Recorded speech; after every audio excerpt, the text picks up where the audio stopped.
Magandang araw po sa inyong lahat mga kapatid. Meloya po. Ang pag-uusapan natin ngayon ay ang condominium, yung tinatawag na pabahay ni Yorme.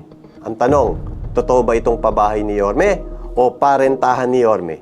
Noong panahon na ibinabalita ni Isko Moreno ang kanyang pabahay, maraming mga Manilenyo ang natuwa. Marami ang umaasa na isa sila sa recipient ng naturang condominium.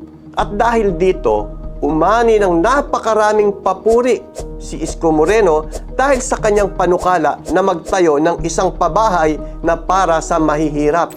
Pero ang tanong, para nga ba sa mahihirap ito? Hindi ba ang layunin ng pabahay ay bigyan ng bahay yung mga taong walang anuman sa Maynila? Sila yung mga umaasa na kahit sa munting paraan ay magkaroon sila ng isang lugar na kanilang pagsasalu-saluhan ng kanilang pamilya. At dahil sa mga pangako ni Isko Moreno, ay umaasa ang mga taga Maynila na darating ang araw, magkakaroon sila ng sariling bahay. Pero ano ito? Isang taga Maynila ang nanganganib na bawian ng condo unit sa condominium dahil hindi niya ito nababayaran ng ilang buwan na.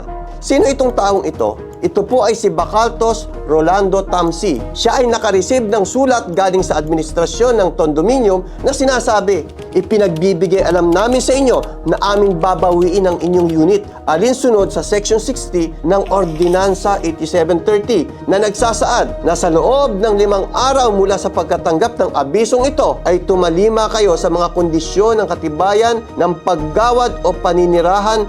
Kung posible at hindi magagawa ang mga nabanggit sa naturang panahon, ay paaalisin kayo sa nasabing unit. Akala ko ba para sa mahirap ito, Yorme? Pero bakit ganon? Kapag hindi nakapagbayad yung mahirap, ay babawiin yung unit na ibinigay mo. Para saan yung mga pangako mo noon na ipinangako mo ang langit at ang lupa, ngunit impyerno ang na-receive ng mga residente ng condominium. Mga taga Maynila, maging aral sana ito na huwag kayong basta-basta maniwala sa mga pangako. Dapat doon tayo sa hindi pa nanunungkulan bilang politician ay tumutulong na sa tao. Tandaan natin, may mga kandidato na yumayaman dahil sa politiko at meron namang kandidato na dati ng mayaman, tumulong bago pumasok sa politics. Maraming salamat po sa inyong lahat mga kapatid.